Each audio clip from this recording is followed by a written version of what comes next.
Go. Welcome back, everyone, to Why We Bust, brought to you by the Windy City Ghostbusters, the show where we take a deep dive into the Ghostbusters fandom, one proton pack journey at a time. I'm your host, Matt Goldenboat, and today we've got something special for you. I am beyond excited to welcome a guest who has been a part of Ghostbusters history in a way few others have. You know her as the woman behind one of the franchise's most iconic characters, Slimer. That's right, we're talking to Robin Shelby, who brought Slimer to life in Ghostbusters 2 and later returned as Lady Slimer in Ghostbusters Answer the Call.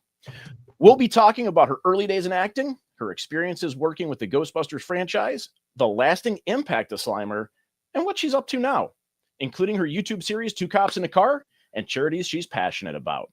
So grab your PKE meters and settle in. It's time to find out why we bust. So Robin, welcome to the show. Had a pleasure chatting with you here in the green room. So,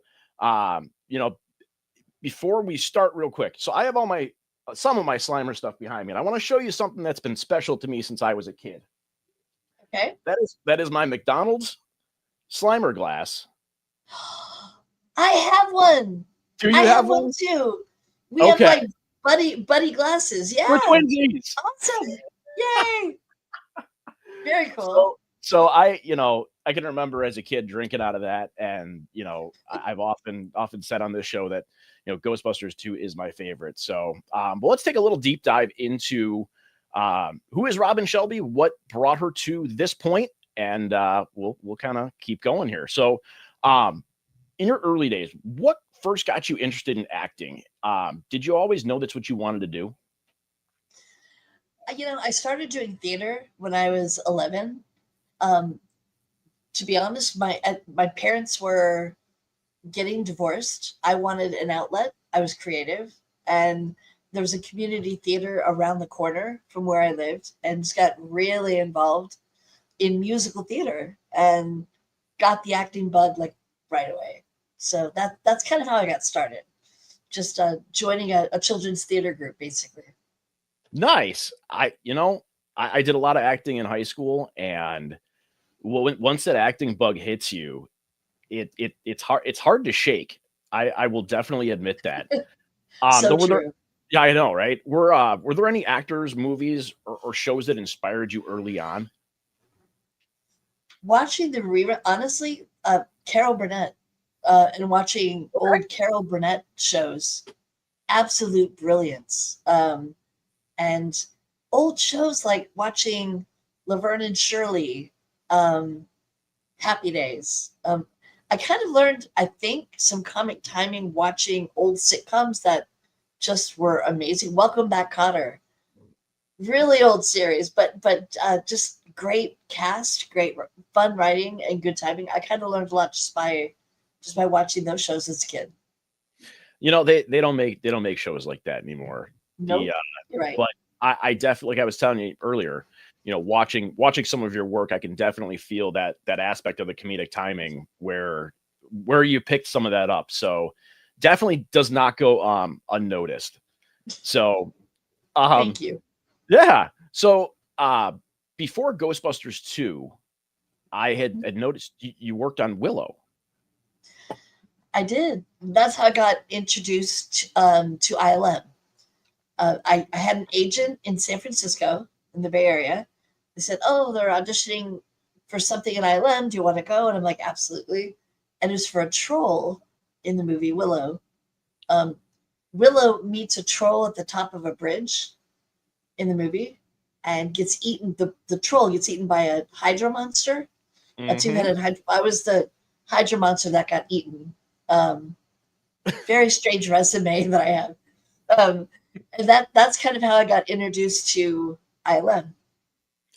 And I tell this story too. The day that I was supposed to shoot, so I got cast. So like, okay, we'll see you next week. The night before, as I was getting ready to go to sleep and work the next day, I ended up getting the flu, 102 fever, throwing up. So here I am going to ILM, wearing a mask, being held 15 feet in a bar with the stomach flu. My father took a day off of work packed me in the car, drove me there because it was like an hour and a half away from where I lived, and took me there and drove me home to make sure that I got there safely. But I always say it's true. If I called in saying I'm sick, I can't be there, I wouldn't be talking to you about Ghostbusters today, I'm sure. Right. So I'm glad I went that You day. you never know what experiences are going to pave the way for something else. So Exactly. no, you powered through it, and you're here because of it. Now And did I didn't even throw up that day. I did not throw up. I actually made it through and I was good. So that's great. very Uh, lucky. yeah. Now did that experience prepare you for working in heavy special effects production? Well, yes and no. It definitely prepared me for working behind a mask, but the difference between Willow and Slimer had so much hardware underneath to make everything work. The troll did not. The troll was very light, but it was warm but not heavy. So it was definitely a different job that I had to get used to, but it definitely prepared me. It was my first real professional environment and job, so I learned a lot just being with them on the set. So that prepared me for Slimer in the sense that I got to learn what it was like being there at ILM and working with some amazing people. Now was that your first like break into the industry? Was doing Willow, or did you have anything before that? That was my first real job in a big project. Yeah. Um, and my gosh, a Ron Howard film, Willow, your first big job is pretty incredible when you're really young and you get that opportunity. But yeah, that was the first time I had a chance to like break into anything that was really mainstream. Yeah. That's crazy. So, lead me into a little bit about how you auditioned or how you got the role of Slimer. I got called in. This is about a year after Willow. They had already previously cast somebody else to play Slimer. They lost him because they wrote Slimer out of the script. The guy who played Slimer took another job, and so they needed to recast somebody about his build, same kind of energy. And so they called me, not telling me what it was for. It was very, there's a project we want to see you. I had no idea what it was for. Um, and they just kind of put me through a few scenarios to see if I could take direction. Um, it did involve, which at the time I had no idea, it did involve pretending to eat food and then seeing something and getting freaked out and running away. And they wanted to see that I could take a scenario and change it if they wanted it. But I had still no idea And what you're it like, was for. what the heck am I auditioning I'm for? like, but I knew it was ILM and I loved working with them. It was only 2 days that I worked on Willow, but I like again, kid in a candy shop. I had so much fun. Um, so the fact that I didn't care what it was, I get to work with these people again that were so amazing. So yeah, so I had no idea, and I went home. It went well.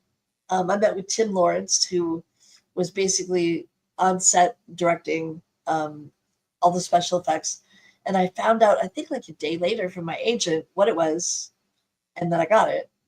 And then of course you're like, oh my gosh, how am I going to do this? Am I going to be able to? There's big shoes to fill. There's a character that everybody loved, very well known. Um, so it was a feeling of can I do this? And I'm excited at the same time. It's like I want to go there and just have a good time. And but yeah, there was a weight at the time that I got it on my shoulders, knowing I really wanted to do a good job for them. Yeah, that was actually going to be one of my next questions was, during that time, the real Ghostbusters had come out and Slimer was, an intricate part of that. And, Right. Slimer ends up being this favorite character from the first movie. Um, so, you said you definitely felt a weight of that. Was that kind of weighing in the back of your mind, like as you're going through this process, like, oh my gosh, this is real. No, I mean, honestly, my job was to go in, and the Slimer from Ghostbusters to Ghostbusters 2 was a little different. It was, yes. Um, a different, slightly different change, like a different personality. What I didn't want to do is immerse myself in the first film. I wanted to keep my mind open and listen to what they wanted me to do when I was on the set for Ghostbusters 2.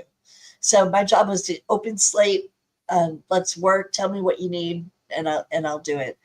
And I was able to somehow, with the people that were so amazing there, just let that go, the pressure, and just have fun with the puppeteers and everybody else that was there with me. We had a great time, and that let me kind of let go of the pressure while I was working. That's cool. Working environment is definitely something that when you're in a situation like that, you want to be comfortable with everybody around you. Mhm. Now your experience at ILM, real quick, was there anything cool you saw behind the scenes of other movies you remember, or you're walking through the corridors of ILM, like, you know, or did anything stick out in your mind from your time at ILM? They were shooting Back to the Future 2 and 3 at the time. And but it was like super, super secret. So like they had part of ILM, like they part of the building, the doors were shut. I, I, everybody was kind of left out unless you were working on the project. Sure. But I knew they were there. And Back to the Future is um, one of my favorite films of all time. I absolutely adore Back to the Future. Um, and to know that they were shooting 2 and 3, it was just, again, kid in a candy shop. I was like, oh my goodness, I can't believe this. So it was all, it was a lot. But yeah, so I do remember that. I do remember they were shooting, that at the time. But I was so busy for like 15 hours a day on the set of what we were doing. I didn't have a lot of time to be walking around and trying to get into the set of Back to the Future 2 and 3, Right, which I right. swear I did not. I did not. No. Uh-huh. Oh, yeah, No, I didn't. Seriously, I didn't. I'm, I wanted to. I wanted I, to. But yeah. we were on our own set like for hours. Like so it was just it was so insane. I didn't have a lot of time to really focus on anything else. But No, cool things going on. that definitely is, and I will fully Back to the Future 2 and 3 is my favorite.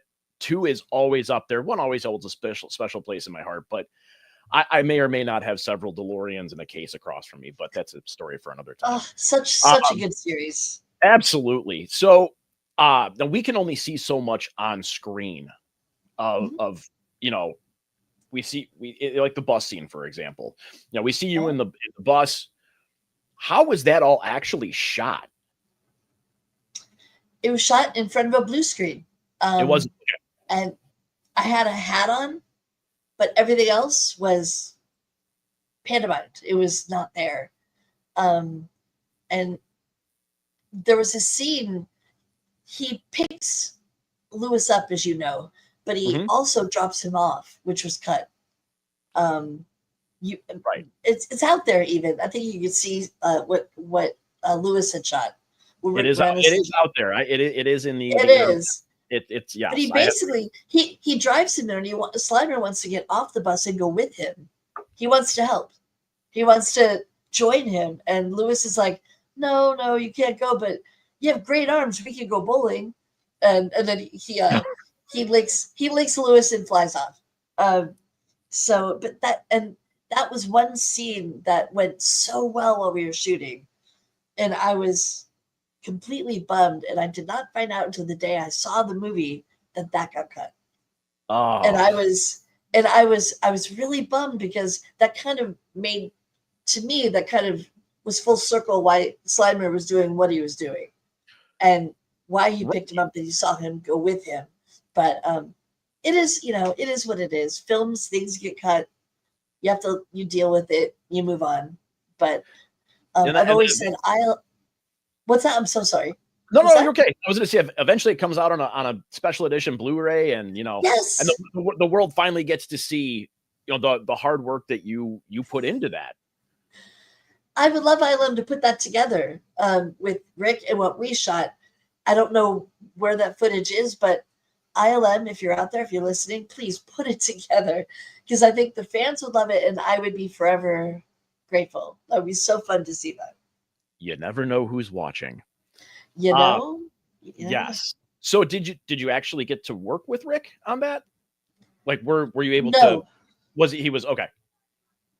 he shot in New York, actually. All of his stuff was already done by the time we got it.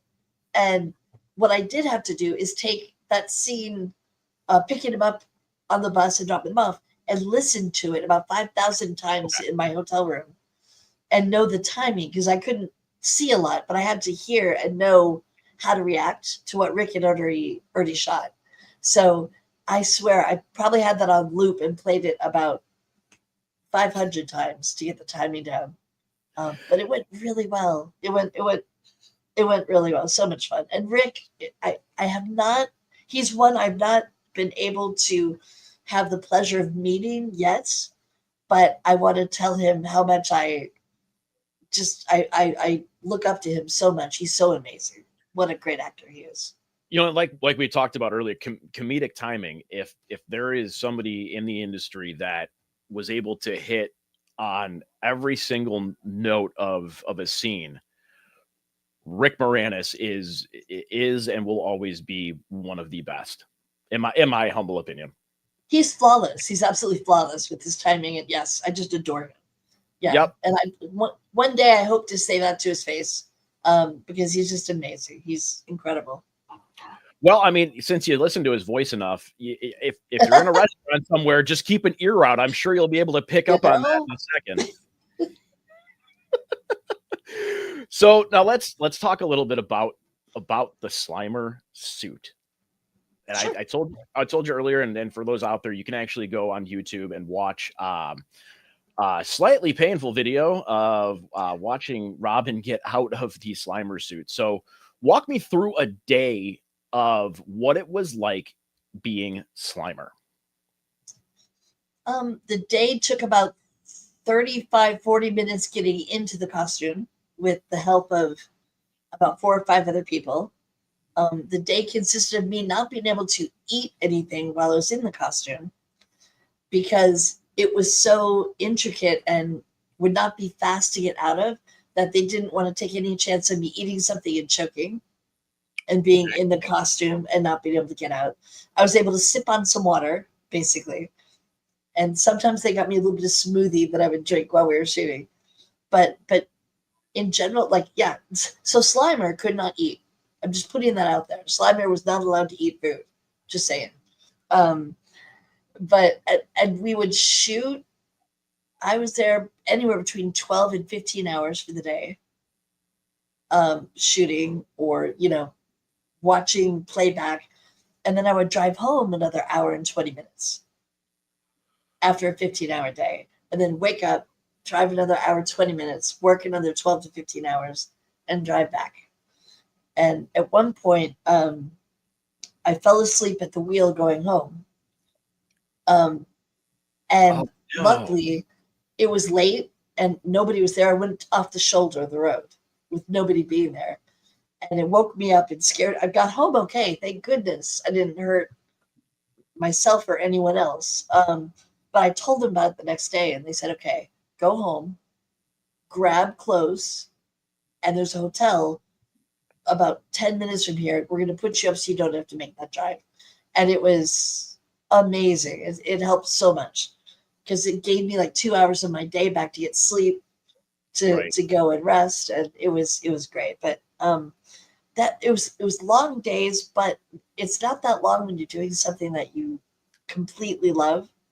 And to me, it was just like not that big of a deal, to be honest. I was having a great old time, so it didn't matter. I'm sure. Now, we again, you and I talked a little bit earlier about that the mole tape that they had. So tell us, what is it like being inside of basically an animatronic, a very complex animatronic?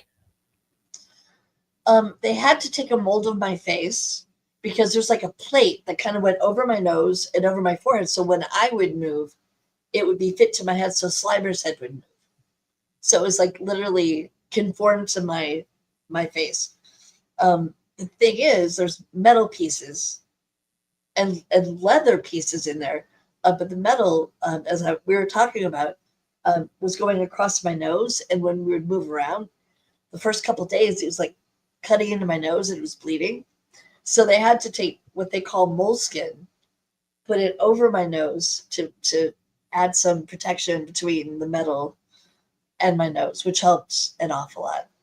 But you don't know those things until you start working in it. Right. And then after we rehearsed for like, I don't know, 3 to 4 weeks. We shot for a good 2. And by the end of the shoot, I started calling Slimer, it smelled like dead monkeys, is what I called it. It was bad, between like sweating and like and the hours of being in there and sweating all day. Yeah, it got pretty bad. But hey, again, you do what you got to do. It was all worth it. So how much could you actually see? Now was your vision through the mouth? Yes. If you take your hand and kind of do this, that's kind of what you could see.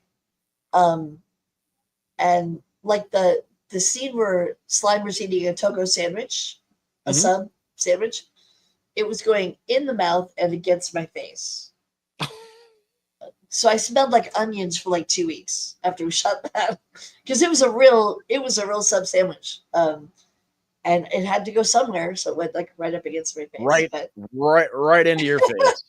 Oh yeah.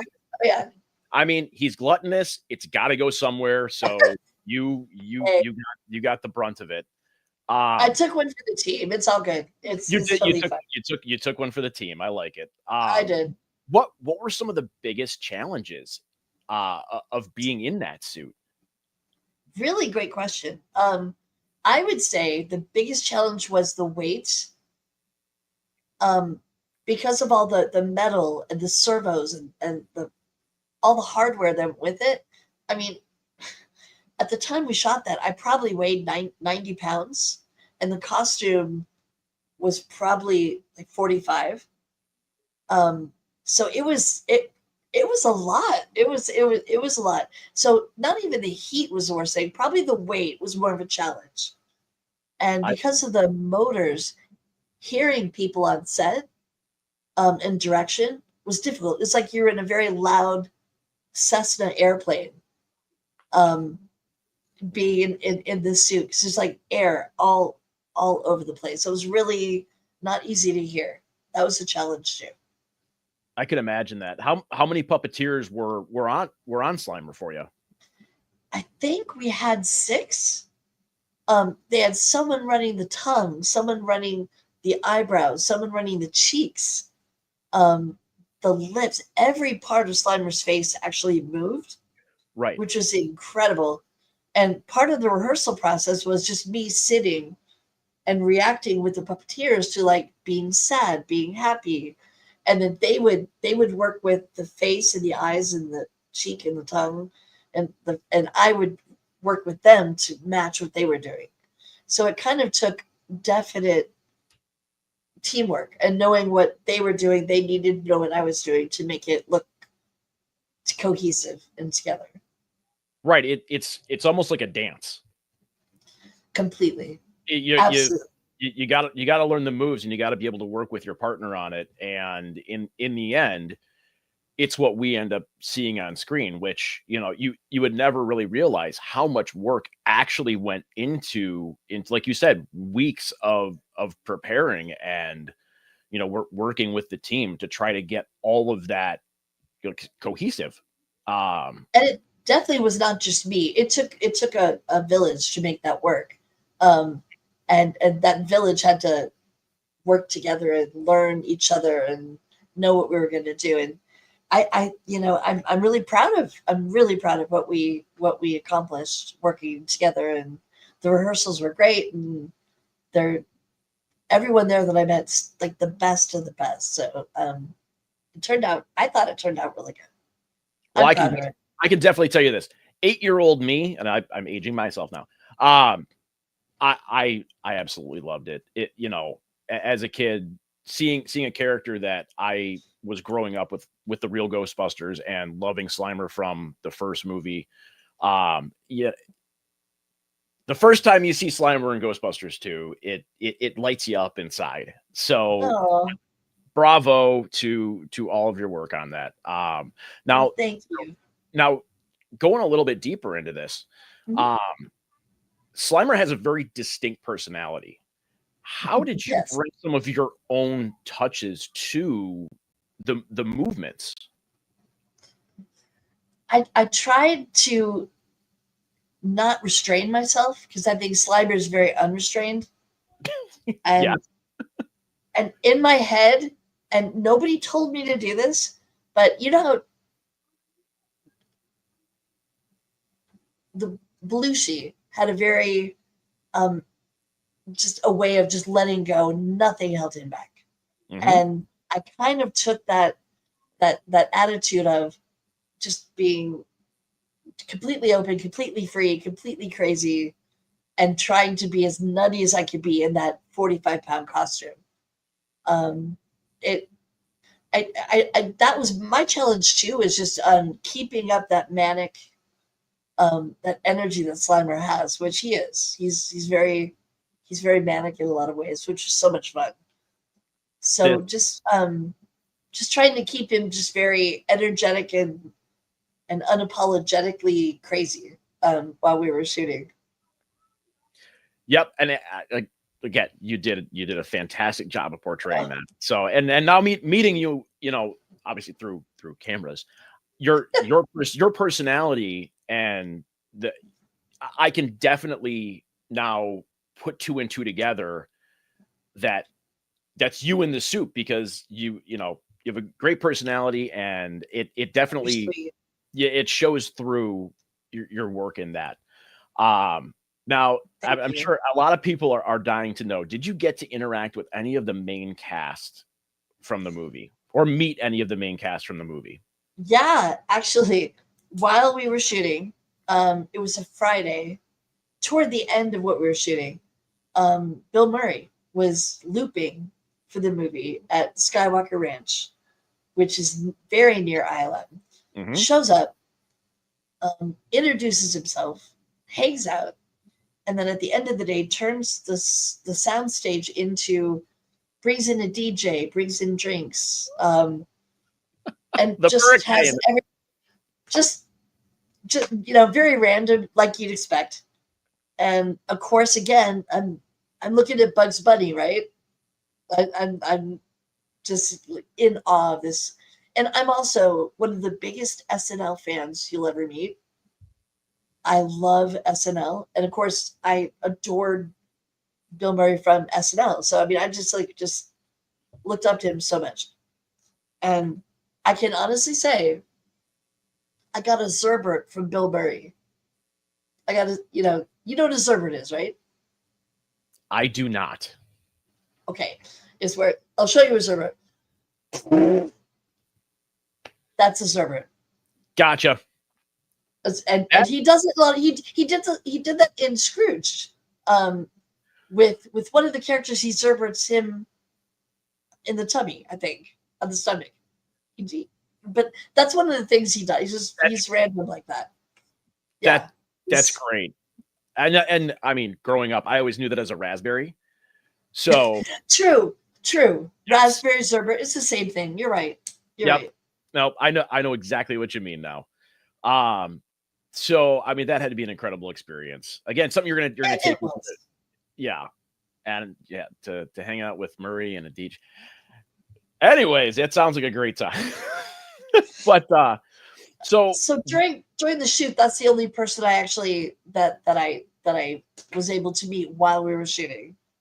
Um, I've done some conventions and have actually I've been very lucky to meet a lot of the fans. Just which I have yet to do a convention in Illinois, my hometown, my home state.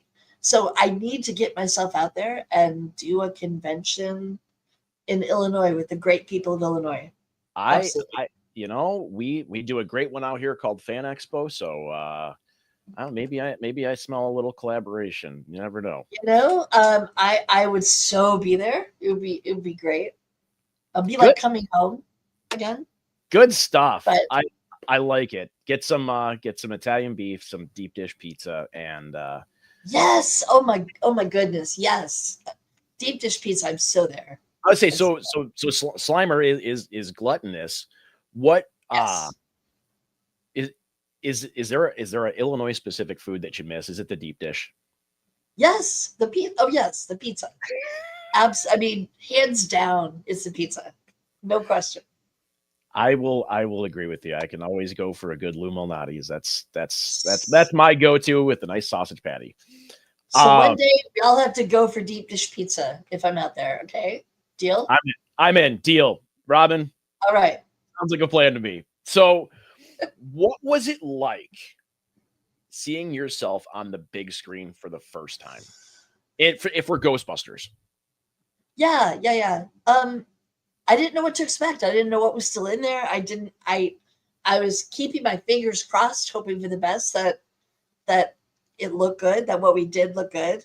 Um, I think what I saw looked good. I was disappointed in what didn't actually make the final film, and I heard a lot of that was just for time. Apparently, I also became really good friends, and he kind of became a mentor. Michael Gross, who Mhm. was the producer, Yeah. um, I miss him. Like he seriously became like a father figure. Just an amazing person.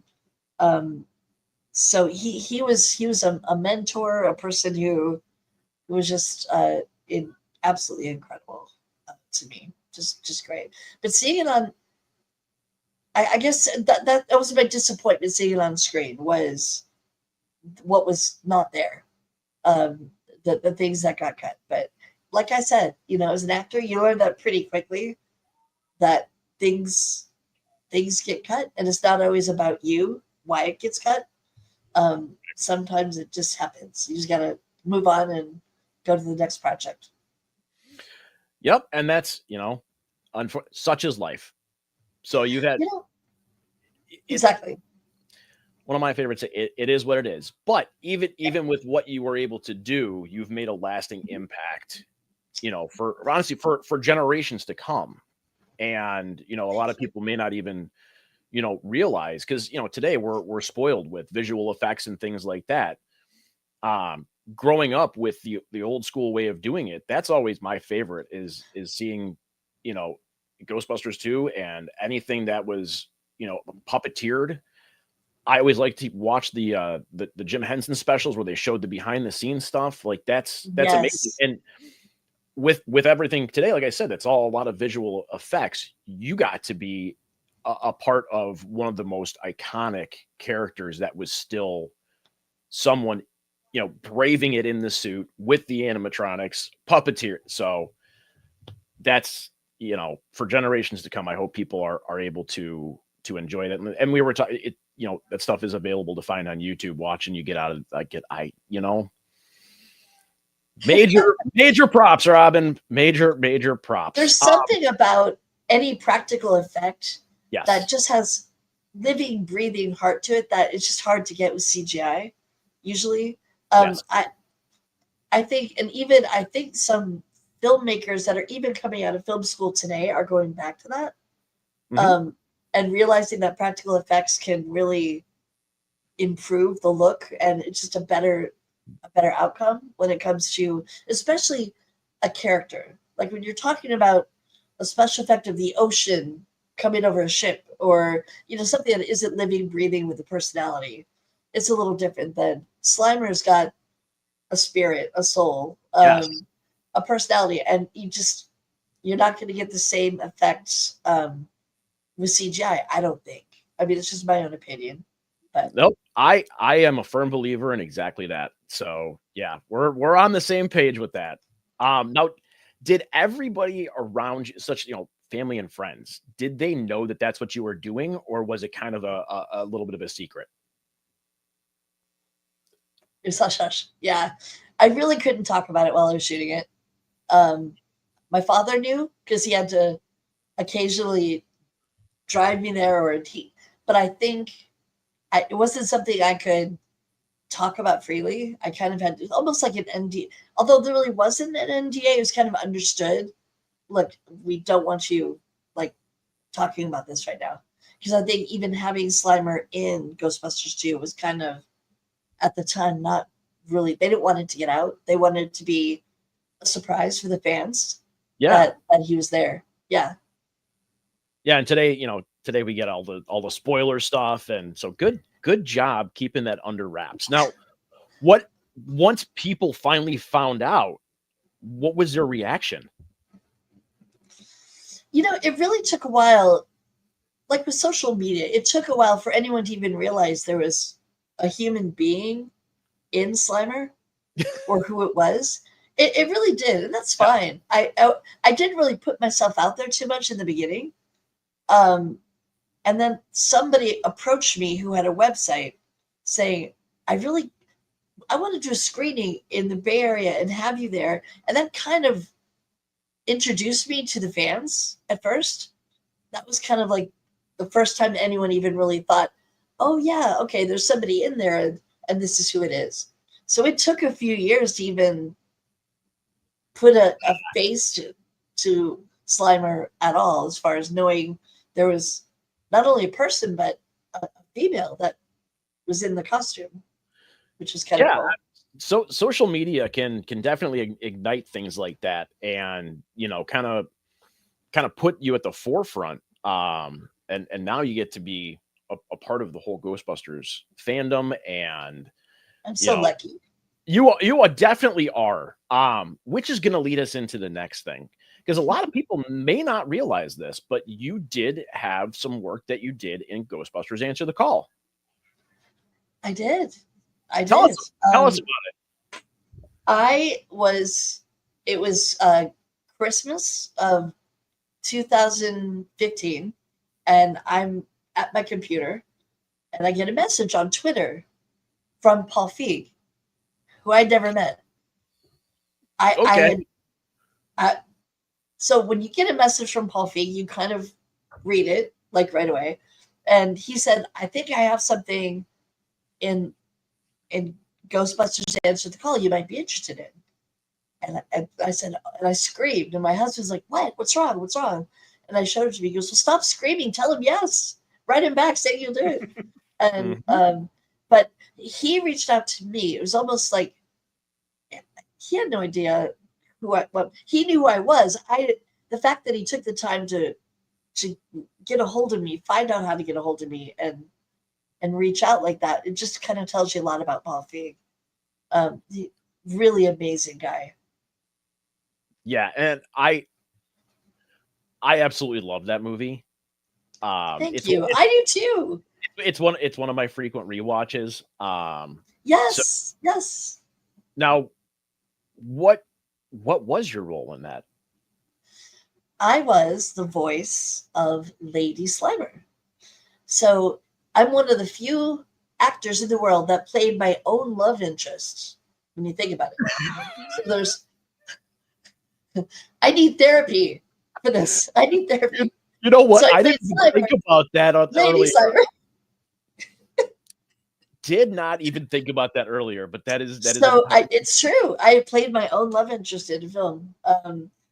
But I was again so different.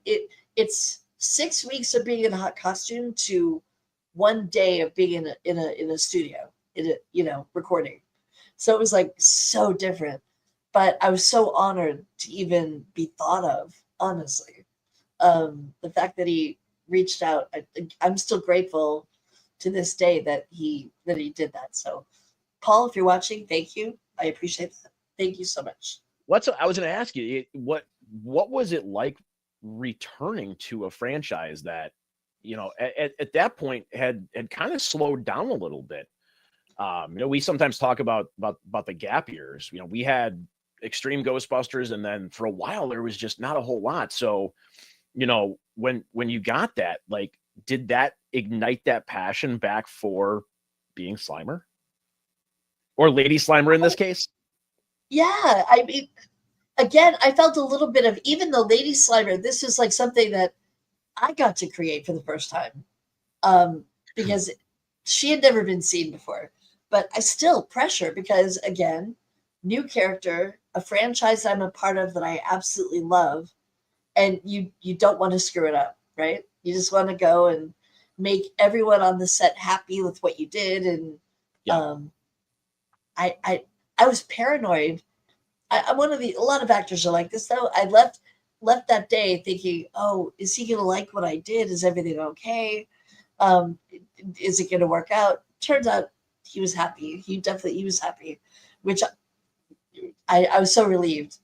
But yeah, again, I just wanted to. I was so happy that they were making another film to reignite that the fandom and the passion for it. I just wanted to again do a good job and not disappoint. We're our own worst critics, right? At the end of the Totally. like I whenever I do stuff where I film stuff for work and things like that, I always look back at it and go, God, is that really okay? We're running with it, and that's just how that's what people are gonna see. And as long as you're doing your best and you're being yourself, that's absolutely what matters, right? And that's all you can do. That's all you can do. Exactly. Now, did you have because you did voice acting for that? Did you have a chance to meet any of the cast from that movie? Because that has an amazing cast of people. And I happened to catch a picture somewhere of you with Kate McKinnon. I got to meet again Bugs Bunny moment. Um, I adore her. She's so talented. Yes. She is the funniest person on the planet. She's so great. And I got to meet her at the premiere, and she was excited to meet me. And I'm like, you've got to be kidding. You've got to be kidding. And I was just like, I was on cloud nine thinking, oh, this is like one of my favorite actresses. I get to say hi, take a picture. One of my all-time favorite moments in the franchise. It was really cool. I will definitely agree with all of that. Now, was do you have a favorite moment from Answer the Call? Besides obviously Lady Slimer. Interesting. I'm like you. I have watched it a lot, and Yeah. I've actually put it on, or it might be on. I'm flipping through Sling or something, and it's on there. I'll just watch it. Yep. Is there a favorite moment? You know what's funny? I really love the opening with the tour guide. Yes. I mean, it's a great opening. And you said, did you get to meet anybody? When I was doing my voiceover, uh, the what I wish I what was his name? The guy who played the tour guide was there shooting voiceover. You know when he's holding onto the wood because he's about to everything is Yes. crashing around him, and he's screaming. No, no. He was doing the voiceover for that before I went in to do Lady Slimer. Cool. And of course at that point I didn't know what the opening I didn't see what he had done. He's brilliant. So good. Um, but yeah, I got to meet him and kind of see what he got to do. But yeah. Nice. Yeah, my just share. My favorite is towards in the battle scene where Kate McKinnon pulls out the proton pistols. That Oh that my with gosh. the Oh the my music gosh. and just watching her go to town, that I think that's one of the best parts of the movie. Again, with her being an amazing actress and being able to Yes. just pull that scene off. That is my one of my favorites. So, but yeah, There's a lot so of really cool moments in it. Yeah, there really are. I enjoy it. And I actually really love the director's cut of it, where you get to see more of it. It Yes. explains more, and it just kind of makes more sense. I'm proud of it. I know there's a lot of back and forth and different opinions, and to be honest with you, I will go down on record saying I'll always be proud of being a part of that. Always. You know what? And as you should. Absolutely. So, well, that's going to kind of lead us into our next segment here. When did you realize just how passionate Ghostbusters fans are? When I started doing conventions, I realized that the amount of people that just adore the franchise, and And what I saw too, not just the fans, but the fans would go out of their way to do good for their community. They would like the charities and the cancer walks and like you name it. It's like they're so giving as far as trying to raise money to help in their area. I'm really proud of that. It's like they take a fandom and they turn it into something so great, and they've given so much back, which I think is amazing. Yeah, and that's shameless plug for us. We raise money for La Rabita's Children's Hospital and a couple other organizations. Yes, I did awesome. When I joined our group, that was actually it wasn't even at the forefront, but when I learned about it, I was like, holy cow, like this is really cool. Like I get to dress up like a Ghostbuster and raise money for kids. I'm in. You're taking a fandom and you're helping people with something that you absolutely love, right? Absolutely. And it's so cool. And I think that's what I saw right away too. Is like people were doing something really great with the fandom. But I've run into so many like appreciative people at conventions that all they want to do is say thank you for what you've contributed to the fandom, and it's been always a great experience meeting the fans, honestly. Yep. Now you've done quite a few conventions.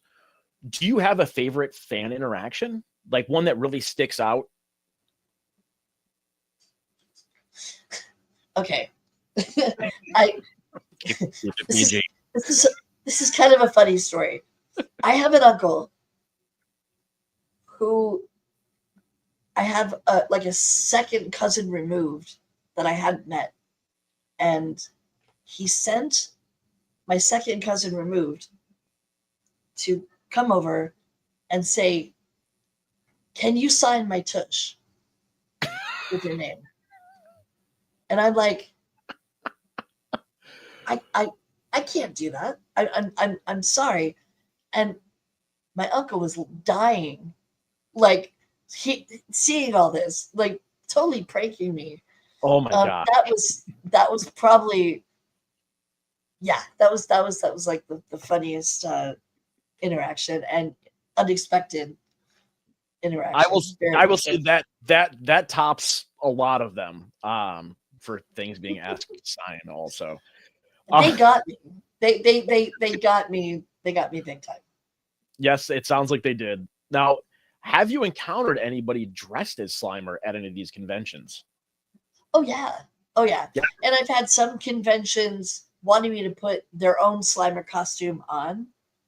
And it's I won't generally do that because what I got to do was so special with the Right. Slimer that I had that I generally just say I'll take a picture with it, but I generally won't get into another Slimer costume in general. But yeah, I see a lot of people dressed as Slimer. Absolutely, yeah. Almost every convention, yeah. That's great. It's again, it goes back to the lasting impact that the character has really had. Why do you think fans connect with Slimer so much? That's a really good question. Maybe because he has like such abandon of everything and just does what he wants to do. Um, that's a really that's and he's adorable. The character is cute. I think in his own way. Um, Kids relate and love Slimer. Um, I think he's happy, he's goofy, and does what he wants to do, and I think people can relate to that. Absolutely. And I mean, I can come up with all the answers on my own, but hearing it from somebody who's so tied to the character. I'm curious. I'm gonna ask you, what do you think? What are your favorite elements that would draw you to Slimer? It's really the goofiness and just kind of being all over, and but still it's like you want to know like what was Slimer before he became a ghost? Right. What you know, what's Slimer's backstory? Like, and there's if you read into it, there's lots of stuff out there. And but you know, I was always curious, like, where did he come from? But then watching him on Real Ghostbusters and then seeing him in movies, it it's almost like he's your friend. He's your friend that, you know, that could be sitting next to you slamming pizza, get pizza all over his face. Like, you know, I had a friend like that growing up. But you know, like it's someone that you want to hang out with, and like, yeah, he's a ghost, but he's a friendly ghost. So, and right, I don't think there's been really anything nefarious about Slimer. Yeah. Nothing too scary and awful. Like, just at the heart is just very playful. I think. Yeah. Is at the heart of what Slimer is too. Even in the first movie, he was just trying to eat. And enjoyed driving them crazy, flying around, and exactly. He was just having fun. And Venkman had to go and ruin it, I tell you. So the Ghostbusters franchise, it's really evolved over the years. What's your take on where it's going now and what you kind of see in its future? I think they're still adding to it. I think there'll still be more films. I think there might be, you know, more animation to come with Ghostbusters. It's so open, you know, and the fans are still up for it and hungry and want to see more. So who knows? I mean, it's really it's unlimited. Whatever people decide to write and put paper to pen and say this is what we can do, and your creativity limits it. But I would love to see, obviously, more films and, you know, an animated series and merchandise with Slimer on it. Yes, yeah, we need more Slimer merchandise. Let me tell you, right? But no, I mean, I don't think it's over yet. I think fans are still very very excited about it and still support it, and I think it still has a life to it. I don't think it's over yet. It's definitely not. Now, if you could return to the franchise in any capacity, what do you think you would want to do? And it doesn't have to be Slimer. Would you want to do like a supporting role or a cameo or anything like that again? Absolutely. You wouldn't even have to ask me twice. Yes. It would almost be fun to be a person who gets slimed by Slimer in a film, or, you know what I mean? That would be kind of fun, to be a victim of Slimer and get slimed by him. That would be a blast. Yes, I will agree with you on that. That's kind of game for anything. That's a perfect full circle right there. You know, I'm putting it out there. You know, it definitely. But literally anything. I'm so supportive of the franchise, obviously. I'd be kind of willing to consider just being a part of it. I'm just honored to be. The fact that I'm in two of them, how many people are able and lucky enough to say that? And I feel very fortunate. You absolutely are, Robin. What's your favorite Slimer moment from all the movies? Wow. Oh, that is a good question. There's so many. My favorite Slimer moment. I and this is totally biased. I have to say the bus. I love Slimer actually driving the bus, and I love Lewis's reaction to it. Absolutely. About his life, you know, like about his license. You really can't beat it. And Rick Moranis is perfect, as always. But I would have to say the bus. I would say flying around by the chandelier in the ballroom is probably, from the original, is another that I would say you kind of fell in love with him then too. Do you have a favorite? Do I have a favorite Slimer moment? Yeah. You know, and not the bus moment. You're saying that because I'm here. I'm not. I swear, I am not. because it was unexpected. Like that's what I liked That's true. about that moment. You know, he's all geared up, he's all ready, and the door opens, and there's slime. So no, It was a great reveal. Yeah, it was. It really is, and I can see how they would want to keep that under wraps. So yeah. Now, if you could bust ghosts with any of the Ghostbusters, answer the call, or OG, new movies, who would you want to bust ghosts with? Lewis. That was the answer. That was the answer I was hoping for. Hands down. I'm sorry. Yeah. Technically, is he a Ghostbuster? Maybe technically no, but he did put on a suit in Ghostbusters 2. And he did kind of Lewis, the hit, like no question. Lewis. You know what? Of course I love Venkman and oh yeah. But like that would be, but yeah, Lewis would just be a blast. Like you'd have to look over every now and then. Like, what are you doing? Are you okay? So, and we're gonna get a little away from Ghostbusters now, and I really appreciate all of your insight into what your experiences were like. But I did want to ask, what does being a part of the Ghostbusters legacy mean to you? It's surreal, honestly. It's kind of like something bigger than obviously me. And just the fact that I somehow got lucky enough to be a part of 2 and answer the call. I don't know how I managed to have that happen, but one of the luckiest girls there are. It means the world. I mean, it's just it's unique how many people can actually say that. Few people in the world that can say they were part of Slimer, and I'm one of them. Absolutely. So it's lucky, just lucky, and surreal is a good word for it. I like that answer. So I think surreal is the best culmination of your whole experience, because being as young as you were and delving into that, and then being able to come back to it, and then now being able to enjoy what we have now that's evolved from the Ghostbusters fandom. It's amazing. I'm happy for you that you are able to enjoy all this now. Thank you. Yeah, no problem. So I do want to talk, and I'm going to encourage all of our watchers and listeners here in the future to go check this out. Robin has a little YouTube show. Not little, it's actually, there's quite a few episodes. You said 4 seasons, and it is called Two Cops in a Car.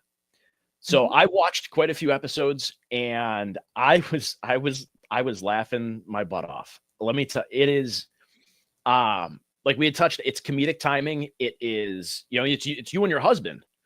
So there's a little bit of, it's almost spousal interaction with it too. Like you can tell that you guys enjoy playing off of each other in these we had so much fun.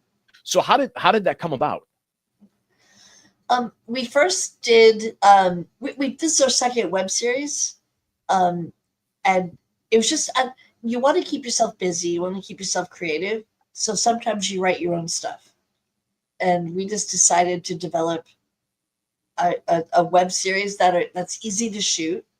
It's always in a car, generally. We had one episode during the pandemic that was in our apartment that we're sticking out, and that was during COVID. But it just we developed it to stay busy and have fun and stay creative and bring sometimes other people into the mix that we want to work with. It's just out of necessity, just like I want to stay busy and have fun. That's why we developed it. And it's crazy. There's no morals to the story. It's just silly. Very airplane-esque with wordplay in it, like we were talking about. Yeah. And that's kind of our sense of humor. That's another movie that both my husband and I love, is Airplane. It's just so silly. And so crazy. It's just our sense of humor for sure. So that's why I think we're going to do one more season. We brought on a few guests that we just released one. We were kind of excited to bring in some guest stars that we've used.